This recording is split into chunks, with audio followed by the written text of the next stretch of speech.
Look at you, back in the Pentagon. All right, a couple of things to hit at the top here, if you just bear with me.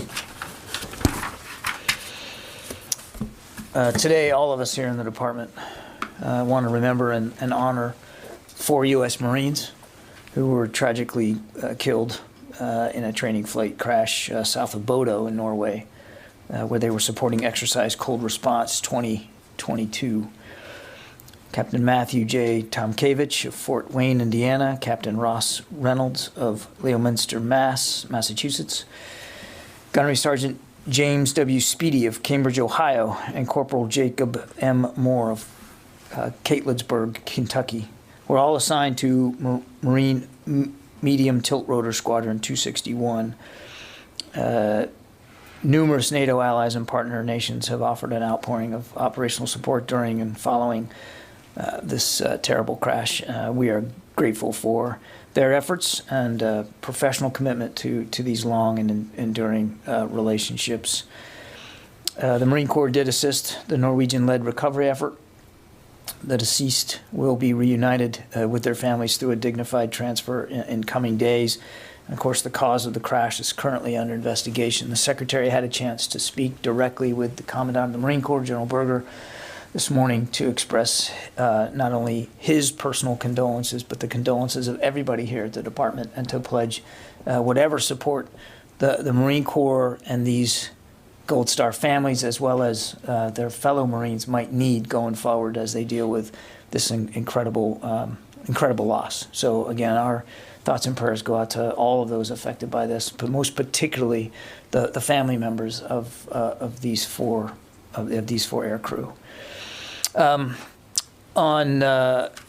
travel, I can announce that the Secretary will be returning to NATO headquarters in Brussels this week to join President Biden at his meetings with NATO allies, G7 leaders, and European Union leaders as they discuss international efforts to continue to support Ukraine and impose severe and unprecedented costs on Russia for its unprovoked and illegal invasion. Additionally, the Secretary will be accompanying the President to Poland, where the President, of course, as you know, is scheduled to also meet with his counterpart and other senior Polish leaders. Finally, the Deputy Secretary of Defense, Dr. Hicks, met today with the German State Secretary for the Federal Ministry of Defense, her counterpart, Mr. Benedikt Zimmer. They reaffirmed the U.S.-German bilateral relationship. The Deputy Secretary thanked Secretary Zimmer for Germany's decision to provide defensive lethal and non-lethal aid to support the Ukrainian armed forces. She also thanked Secretary Zimmer for Germany's leadership in NATO as the framework nation for the battle group in Lithuania and for troop contributions to support the defense of NATO's eastern flank. She congratulated Secretary Zimmer on Germany's decision to increase their defense spending to 2% GDP, meeting NATO obligations, while also making significant investments into improving military readiness and capabilities. And that includes Germany's decision to procure 35 F-35 next-generation fighter aircraft. She noted that Germany's investments will be significant towards increasing capabilities within the NATO alliance. Mr. Zimmer and Dr. Hicks again expressed their commitment to continued collaboration on a range of issues, obviously to include NATO interoperability, procurement challenges, and the shared security concerns across Europe. And with that, we'll take questions. Lita. John, 2 things. The President talked today about cyber threats from Russia. Can you talk about anything the Department is seeing in terms of any increased cyber activity by Russia? And then secondarily, there's been some discussion about Russia wanting to pull troops from places like Syria and other locations to go into Ukraine. What are you seeing sort of as of today in terms of any Russian troop movement at all? I don't have any specific cyber threats to speak to with respect to the department's infrastructure as a result of the President's statement today. As you know, Lita, our systems get attacked every day. And so building cyber resilience and cyber defenses is something that's an ongoing process here. We're committed to it every single day. We remain so today, but there's nothing specific to report. I'm sorry, you had another one. Oh, foreign fighters. We have not seen an influx into Ukraine of foreign fighters hired or recruited by Russia, but we continue to see an interest by Russia in doing just that, particularly out of the Middle East. And I mean they've as much as announced it in Syria, but we haven't seen any influx. So you haven't seen any movement, and are you including also Wagner Group? Well, the Wagner Group is a private military contractor for Russia. We know that they have interest in increasing their footprint in Ukraine, but we don't necessarily count that as part of the foreign fighter effort. I mean, they do hire people from foreign countries, but they are certainly interested in plussing up their presence in Ukraine as well. We know they're there, and we know that they want to increase their presence there in Ukraine. But I was referring to the question about separate foreign fighters. And again, we know the Russians want to do that, particularly out of the Middle East, but we haven't actually seen any flow to this at this point.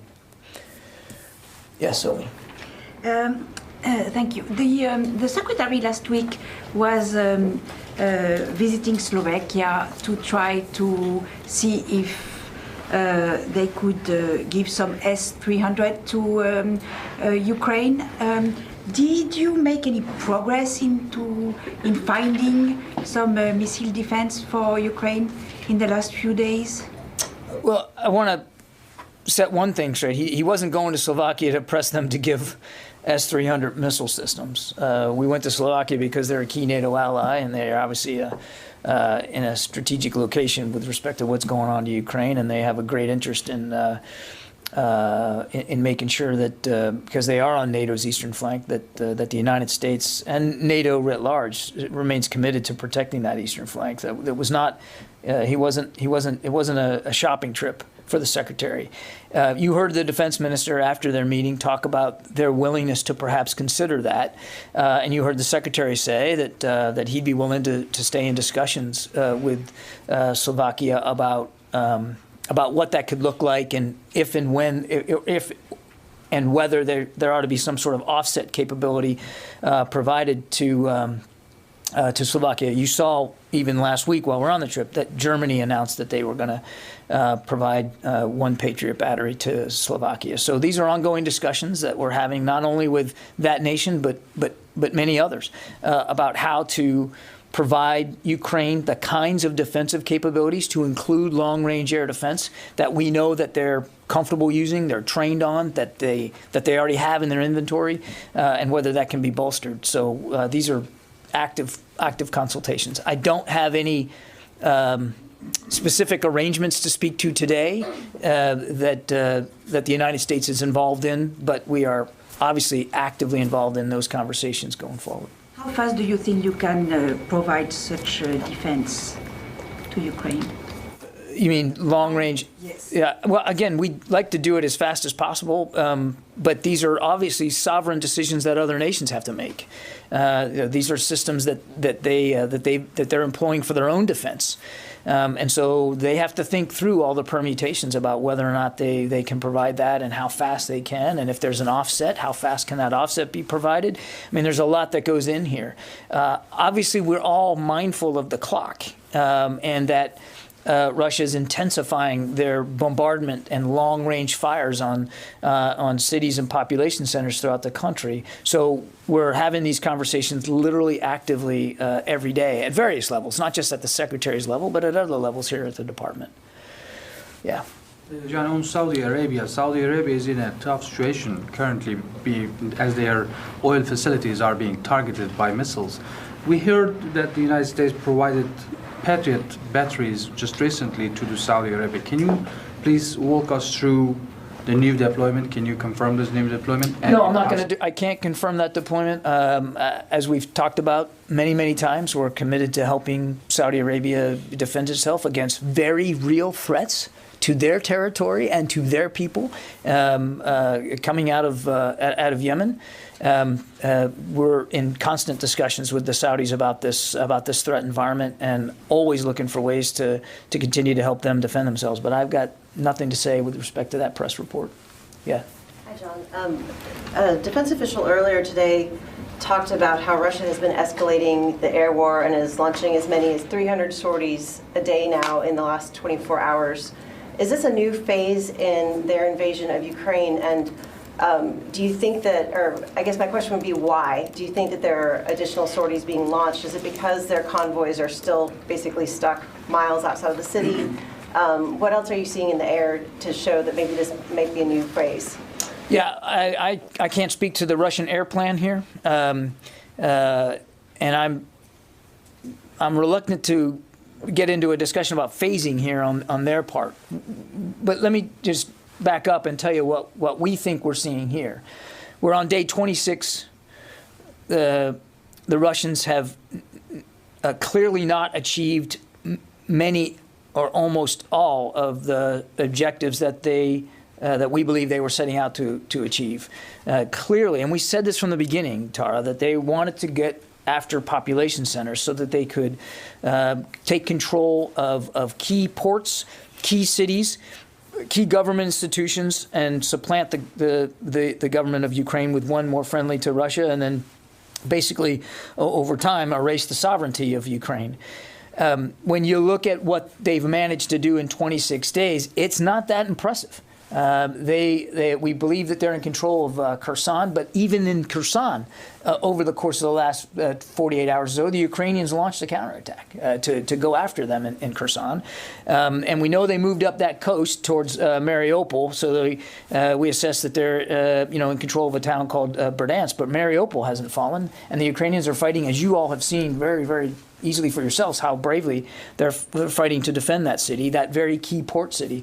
So I think what we're seeing here is the Russians have been flummoxed, they've been frustrated, they have failed to achieve a lot of their objectives on the ground. And because they are essentially still stalled outside Kyiv, outside Kharkiv, outside Chernihiv, and so many other places, that they are stepping up their, what we in the Pentagon here call long-range fires, bombardment from afar, whether that's cruise missiles, ballistic missiles, artillery fire. They're lobbing an awful lot of hardware into these cities to try to force their surrender. And it's increased over the last few days. Again, I'm not telling you anything that you guys haven't seen for yourselves, and so many brave reporters on the ground there. And that's resulting in more civilian casualties, more damage to residential areas, hospitals, schools, and innocent victims at greater rates and at greater numbers. And in many ways, it's largely indiscriminate. And so what we're seeing, again, we think is the Russians reacting to this lack of progress by stepping up these attacks to try to forcing this violence on the Ukrainian people to force the surrenders of cities and towns that they have not been able to make any progress on the ground. So again, I'd be loath to call it a phase, a new phase, but clearly they have stepped up this particular tactic. Tom? Along those lines of ports and long-range fires, what are you seeing in Odessa? There have been some strikes from the sea, and also we understand there are about a dozen Russian ships in the North Black Sea. Can you give us a sense of the breakdown of those ships? How many are LSTs? How many might be used for some sort of an amphibious landing? Yeah, again, I'm going to be careful not to be spokesman for the Russian Navy, but we have seen increased naval activity in the northern Black Sea. We have indications that some of the bombardment around Odessa is coming from the sea, from surface combatants. I couldn't tell you exactly what munitions and how many and what they're hitting, but we just see those indications that they have increased their activity in the northern Black Sea. That's not something that we had observed over the last few days. Clearly, we're observing that now. It's difficult to know, Tom, what this indicates. Is it the prelude to an assault on Odessa? Is it a diversionary tactic to sort of hold and fix Ukrainian troops in the south so that they can't come to the relief of their comrades in Mariupol or in Kyiv? It's difficult to know. All we can do is tell you what we're seeing, and we're seeing some of that increased naval activity. As for the breakdown of ships, again, our knowledge is imperfect. The best I could do is tell you that it's a mix of surface combatants and amphibious ships, the kinds of ships that you would use to put naval infantry, or in our case, the Marines, ashore. In ballpark, a number of people on these ships? Don't know. Couldn't begin to guess that. Just don't know, Dan. Could you give us a little idea of how the Russians are using their aircraft? Are they, when Russian troops are pinned down, do they come in and provide close air support, or is this sort of from a distance, even from outside Ukrainian airspace? And then also in Mariupol, if you could just give us an idea of where things stand at the moment between the Russians and the Ukrainian forces. I'm probably going to forget both questions, so let me start with Mariupol and remind me if I forget on the other one. But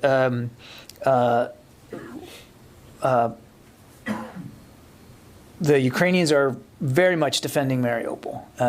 The Russians have tried to encircle Mariupol, surrounding it both from the north and from the south, or up the coast. And the bombardment of Mariupol, and again, I'm not telling you anything you guys haven't seen through your own sourcing, has intensified over recent days. That they clearly want to take Mariupol. And if you just look at a map, Dan, you can understand why that is. It's a key port city there in the Sea of Azov.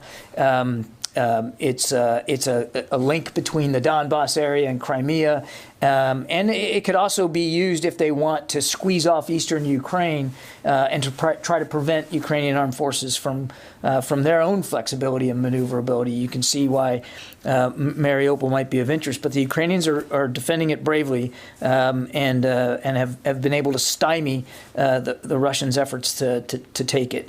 On the aviation question, see, I didn't forget. Again,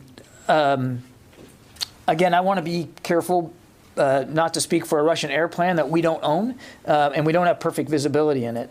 I would say a couple of things. We still assess that the airspace over Ukraine is contested, that the Russians have not achieved air superiority. They still have significant surface-to-air missile coverage over much of Ukraine. That is true. A lot of that comes from systems that are outside the country.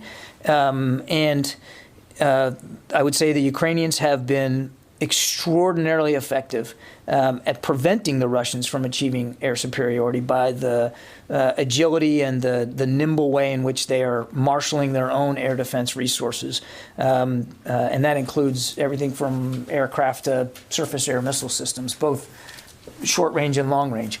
And that's why, to Sylvie's question, we're continuing to not only provide short range air defense systems to them ourselves, but to work with allies and partners to provide longer range air defense systems. I really don't want to talk about how many flights either Air Force is flying. Again, we don't have perfect visibility and knowledge in that. I would tell you that certainly not all of the air launch cruise missile strikes that the Russians are perpetrating are coming from inside Ukrainian airspace. They don't need to. They can launch air assaults from outside the country as well, and we've seen them do that. But again, the Ukrainians have worked really creatively in the last 26 days to prevent the Russians from absolutely dominating the skies. David. Of those 1,100 Russian missiles, have the Ukrainians been able to intercept any of them? Yeah, first of all, I can't confirm the number, and I think they have certainly, I would just put it this way, David, they've used their air defense very effectively, but I couldn't give you an accurate count of exactly how many that they've been able to strike and prevent. But they have intercepted. I think I'm just going to leave it at that. Yeah. We've been talking a lot about the resilience of the Ukrainian forces. Are we seeing them shift into having the upper hand here? And how are those weapon shipments helping? And could this potentially turn the course of the war? I don't want to get predictive here about what's going to happen and when. I would just say that we remain committed to helping Ukraine defend itself. That means helping them get the systems that they're trained on and are competent in to defend not only their actual ground, but also the airspace over that ground. And they have done a very good job of that. So we're going to keep doing that as much and as fast as we can. The president just signed another $800 million drawdown package that we are actively now filling out, and hopefully shipments will be arriving very, very soon. But their combat power seems to be a 50-50. Are they pulling ahead in terms of, any success or? Again, I want to be careful not to get into a qualitative assessment here of who's winning on any given day. It depends on where you are. I mean, one of the brilliant things that Ukrainians have done is be thoughtful about where they're defending and with what and when to be there, and that is what has stymied the Russian advance. I mean, we're at day 26, and they're still well outside Kyiv. They haven't taken Kharkiv. They haven't taken Chernihiv. They haven't taken Mariupol. And we're seeing them react to this frustration by ever more bombardment. And so I really don't think it's a useful exercise on a daily basis to say, who's up and who's down. The point is that the Ukrainians are actively and very effectively defending their territory and their people. Now, that doesn't mean they can defend against every single bomb and every single missile. Clearly, you've seen the pictures for yourselves, the damage that the Russians are doing across the eastern part of the country. It's significant, and they are killing thousands of people in the process of it. But the Ukrainians, with what they have, they're being very smart about marshaling their resources and effectively defending. And also, again, we need to be careful how much information we're putting out there too. We have to be observant of the Ukrainians' ability to defend themselves, and that doesn't mean that we, the United States, are actively putting information out there that could work to their detriment. Yeah, over here, Travis. Thanks, John. It looks like the last time DoD publicly reported its COVID case numbers was March 11th. I'm just wondering if you're going to continue reporting those numbers, or if there was a decision to kind of ease back on that reporting. And secondly, could you just kind of characterize where the department is as far as the pandemic now? And finally, do you have any idea when we might go back to normal seating here in the... Look, I'm all for the normal seating, and we'll get you back there. As you know, we've increased the numbers here just recently.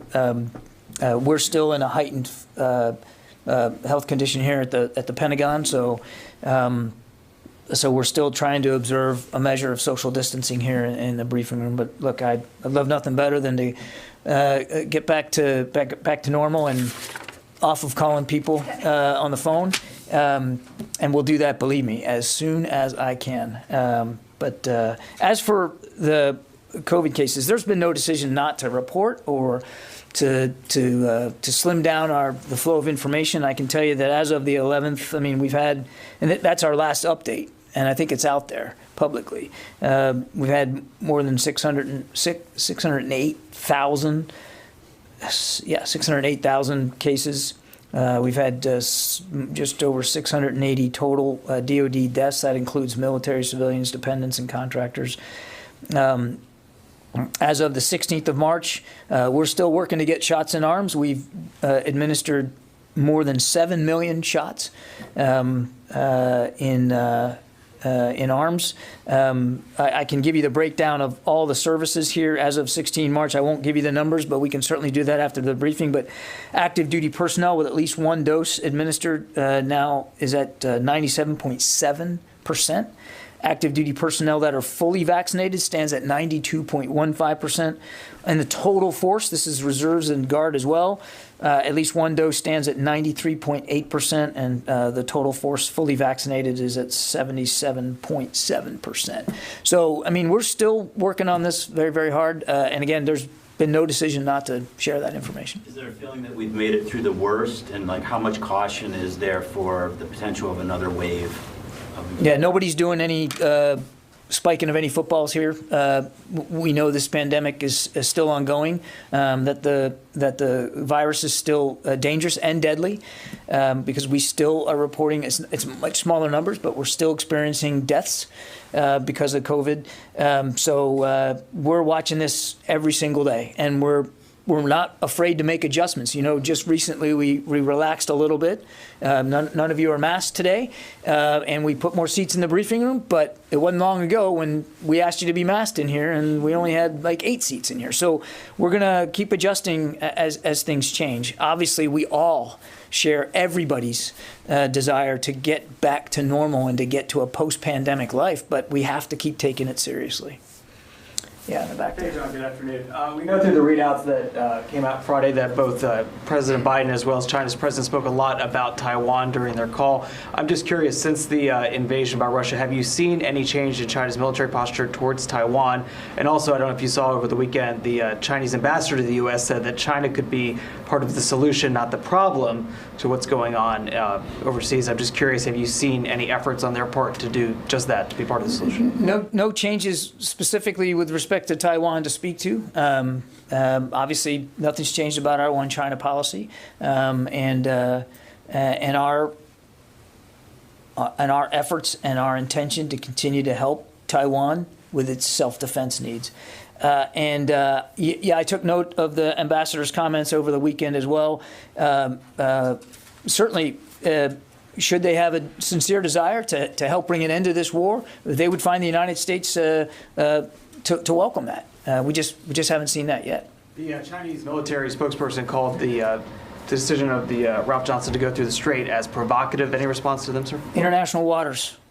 Freedom of navigation doesn't just exist for whales and icebergs, and those are international waters. And we're going to continue to fly, sail, and operate where international law allows us to do that. Yeah, Tom. Hi, John. Thanks for doing this. I have a follow-up to Lita's question and a separate one. When she asked about the foreign fighters, you said twice, we have not seen an influx into Ukraine. I just want to be accurate about this. Influx tends to mean large numbers going in. Are you saying you're not saying large numbers, or are you saying you haven't seen any indication? We have not seen any indications that foreign fighters outside of private military contractors have flowed into Ukraine. Okay, thanks for that. And Tom, I want to be very clear with all of you. There's a limit to our knowledge here, right? So can I definitively tell you that by onesies and twosies, nobody's going to... I can't. We don't have that level of granularity, but I'm saying we just haven't seen any indications of it. That, but you I just want to make it clear, because as time goes on, things might change, and our knowledge is, we'll be as transparent as we can about what we know, but we're not going to know everything. I appreciate that. My second question is, there have been reports over the weekend that the Russians are now planning to use some landmines in and around the major cities of Ukraine. I'm not asking you to verify that or substantiate that. My question, it focuses on the use of landmines in a conflict like this. What impact will that have on the Pentagon's ongoing review of its landmine policy? I don't know that that would have any effect on our own review of our policy. I need to get to some, but obviously, again, I'm not verifying the reports. But I know you didn't, Tom. But if true, it's just another example of the degree to which the Russians are willing to sacrifice innocent lives for a completely unprovoked war of choice here. Phil Stewart. Hi, thanks. I was just hoping you could revisit this idea of targeting civilians in Ukraine. And given all the images that have gone out there now about apartment buildings and churches and other structures that have been targeted, theater in Mariupol, is it the U.S. assessment at this point that targeting civilians is part of the strategy by Russia in this war? Thanks. Again, Phil, without perfect knowledge of what the Russians their plans, we continue to see indiscriminate attacks on civilians, which we believe, in many cases, is intentional. Again, I can't. There's no justification for it, so I'm not even going to try to do that. But clearly, they are causing increased numbers of civilian casualties. Tony Capaccio. Hi, John. I had a couple quick questions. One, can you clarify a little bit what you're doing right now to fulfill the president's $800 million order, basically? Are you looking at Army and Marine Corps inventories for Stingers, Javelins, and these Switchblades? and body armor, or are you going out and buying it? Please clarify that a little bit. And then I had a follow-on. Yeah, Tony, we're working very hard right now in both the policy lanes as well as the operational lanes to fill out that $800 million package that the president just signed a few days ago. We started working on it immediately. We're doing that now. I can't speak to any specific deliveries. As you well know, likely deliveries of this material will happen over a period of time, and we'll try to expedite that as fast as possible. I mean, if you think about that $350 million, we think we'll be able to close out on that by the end of this week. That's just a couple of weeks of work to get. That's unprecedented pace, and we're going to try to do it just as quickly going forward with this $800 million. So it'll be a series of installments and shipments over time. Obviously, we're going to prioritize the kinds of things that we know the Ukrainians need the most in the fight they're in. And just like we did with the $350 million, so it won't just be a random rack and stack. We're going to try to get them the things they need as fast as possible and make sure it's the right things. I can't give you delivery dates on Stingers or Javelins or UAVs or body armor. Again, we're working that right now. We're in close consultation with not only the services but the combatant commands to try to fill this out. Carla Babb. Take out the air defenses. Hey, did you hear Tony's question? I think I missed it. Tony, do you have a follow-up? Yeah, on the Russian failure to suppress Ukrainian air defenses, those weapons are largely old Soviet weaponry. Is the Pentagon fairly astonished that the Russian Air Force has had such problems taking out basically some of their older equipment from the evil empire, so to speak? Yeah, Tony, I mean, I would tell you, we think that one reason that the Russians have been frustrated and in terms of the progress that they haven't made, obviously a big reason is the Ukrainian resistance, but also we've not seen them properly plan and execute for logistics and sustainment. They're still having fuel problems. They're still having trouble feeding some of their troops. They're having trouble with command and control on the ground. So they've made missteps of their own. And that would also include what we in the Pentagon call jointness.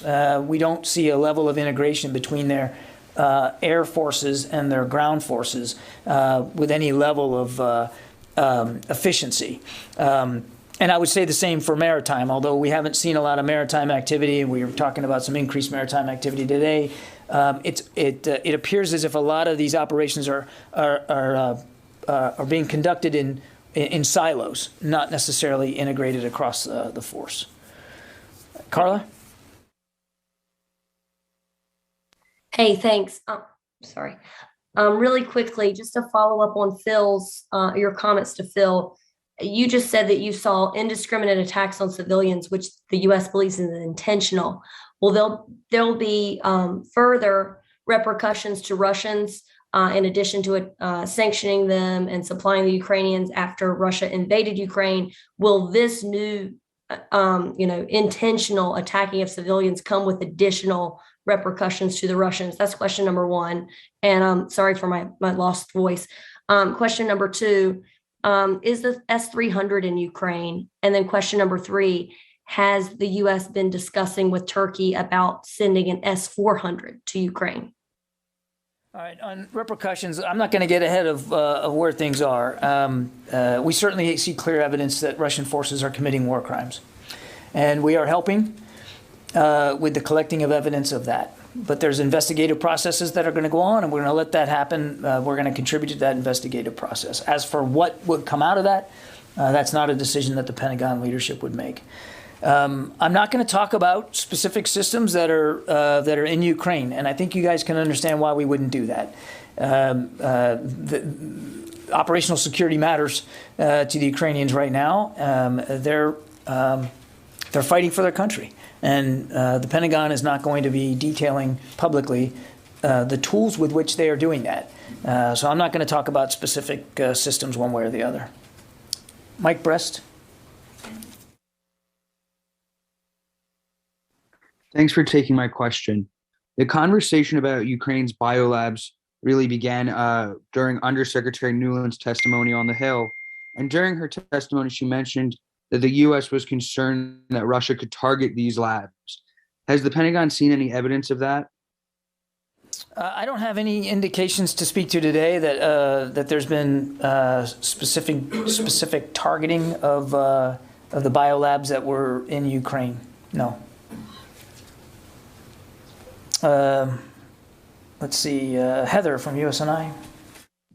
Hi, thanks so much. Two questions. First, going back to COVID-19, I know that you mentioned the numbers of people who are vaccinated, but any concerns about the lawsuits that are currently making their ways to the different courts, becoming class actions and preventing about 4,000 military personnel from getting vaccinated? And then on the maritime efforts, are you seeing anything of the other Russian fleets outside of the Black Sea Fleet or attempting to go through the straits to the Black Sea? I have no additional Russian naval activity to speak to. Again, I'm not going to become a spokesman for the Russian Navy. I'm telling you what I, as much as I can about what we're seeing. And as for lawsuits, I would just, first of all, because there's active litigation, I'm not going to comment in a way that would affect that litigation. I would only simply say that the Secretary, the health and well-being of the entire force is his paramount concern. To Travis's question, this is still an active pandemic. People are still dying. People in our family, in the DoD family, are still dying from this. So we believe that the vaccine literally saves lives. It is still a mandatory vaccine here in the department. It's a lawful order to administer that vaccine, and we're going to continue to administer that vaccine to our troops and our civilians because we believe that it makes individuals more healthy, which makes units more ready, and nothing has changed about that. I got time for just a couple more, Abraham. Yeah, thanks, John. A couple clarifications, and I've got a question. I don't think I need to clarify anything. Is DoD ready to confirm if Russia fired hypersonic weapons into Ukraine? That's one. Do you want me to answer that and then go to the second one? Look, we've seen the Russian claim that they used a hypersonic missile. We're not in a position to refute that claim, but we're also not able to independently verify it. Okay, I wanted to follow up on Carla's question. Is you talked about you're not going to say what systems are in Ukraine, but is DoD talking to Turkey about transferring S-400? That's one follow-up. And then I would like to have a little more clarity on like how the United States how DoD is helping to get Ukraine the air defense systems it needs if we don't in fact have those air defense systems, and if this $800 million is used at all for that purpose. The drawdown package that the president signed is for the United States to procure the kinds of defensive assistance that we've been procuring, again, in lockstep with the Ukrainians and talking to them about what they need. And we put out a fact sheet the same day the president announced it. So you've seen the list, the inventory list. Now it's just a matter of sourcing that, getting them, and getting them over there. So I'm not going to go beyond what the president already announced he's going to be providing. Look, on the S-300s, the S-400 rumor that I saw in the press, I would just tell you our focus is on working with allies and partners to help get into Ukrainian hands additional systems that they know how to use, that they operate, that they're trained on, and that they can put to ready use. And I think I'd just leave it at that. Yeah, Mike. Yeah, in the months since the invasion, have y'all noticed or observed any examples of force-on-force engagements between Russian units and Ukrainian units, or has it been mainly, one side fires artillery at schools and the other side ambushes the lone Russian tank wandering in circles somewhere? I mean, if you're asking me, are Ukrainian armed forces in contact with Russian forces? Yes, they are. As sort of organized. Ukrainian armed forces are in contact with Russian forces and have been. There's no question about that. I can't give you specific units in specific locations. I just don't have that level of detail. But what's noteworthy too, Mike, is that average Ukrainian citizens are coming to the defense of their cities and their homes and their villages. It was quite touching. I spoke to one of your colleagues a week or so ago who was in Poland near a border crossing and seeing buses and trucks and cars and literally thousands of Ukrainians fleeing the country, families in tow. And this colleague of yours didn't see a single man who wasn't turning right back around and going into the fight. And there were many women doing the same thing. Once they made sure that their children were safe, turning right back around to take up arms. The sheer bravery of it is inspiring. So there is contact between the armed forces, clearly. But there's a lot of just average Ukrainian citizens of all stripes that are fighting bravely for their country. Yes. Thank you. There's been some reporting that Russia is planning to possibly locate nuclear weapons in Belarus. Have you seen any indication of that, or? No. And if they were to do that, would you consider it an escalation? Not going to speculate. Thank you, John. Poland has stated that it plans to submit a proposal for a NATO peacekeeping mission in Ukraine.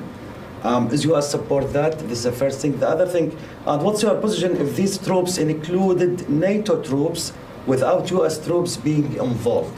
Can you say the second question again? And what's your position if these troops included NATO troops without U.S. troops being involved? Yeah. Look, I'm aware that Poland was going to make this proposal today. I think that's a discussion for NATO leaders to talk about later in the week. I'm not going to get ahead of that.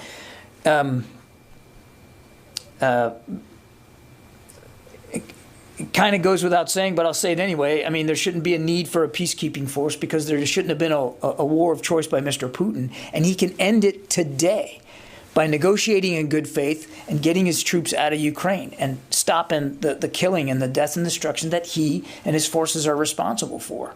But again, I'm not going to get ahead of international discussions here in this particular proposal. Okay, thanks everybody. We will see you tomorrow.